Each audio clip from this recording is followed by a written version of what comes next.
ଜିଲ୍ଲାପାଳ ଶ୍ରୀ କୁନାଲ ମୋତିରାମ ଚୌହାନ ବଡ଼ମାଲସ୍ଥିତ ଓଡ଼ିଶା ରାଜ୍ୟ where housing corporation ଚାଉଳ ଗୋଦାମ ଏବଂ ବମ୍ବେ ଛକ ନିକଟସ୍ଥ ଭାରତୀୟ ଖାଦ୍ୟ ନିଗମ ଗୋଦାମକୁ ଅଚାନକ ପରିଦର୍ଶନ କରିଛନ୍ତି। ଏହି ଅବସରରେ ସେ ଗୋଦାମଗୁଡ଼ିକରେ ଖାଦ୍ୟଶସ୍ୟର ମହଜୁଦ ସ୍ଥିତି, ରକ୍ଷଣାବେକ୍ଷଣ ତଥା ଯୋଗାଣ ପ୍ରକ୍ରିୟାର ସବିଶେଷ ସମୀକ୍ଷା କରିଥିଲେ।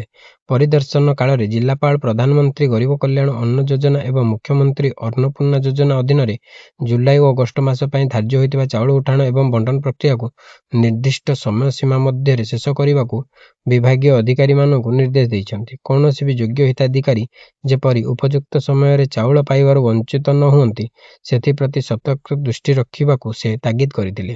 ଏଥିସହ ନିୟମ ଉଲ୍ଲଂଘନ କିମ୍ବା କାର୍ଯ୍ୟରେ ଅବହେଳା ପ୍ରଦର୍ଶନ କରୁଥିବା ବ୍ୟକ୍ତିଙ୍କ ବିରୋଧରେ ଦୃଢ଼ ଶୃଙ୍ଖଳାଗତ କାର୍ଯ୍ୟାନୁଷ୍ଠାନ ଗ୍ରହଣ କରାଯିବ ବୋଲି ଜିଲ୍ଲାପାଳ କହିଛନ୍ତି।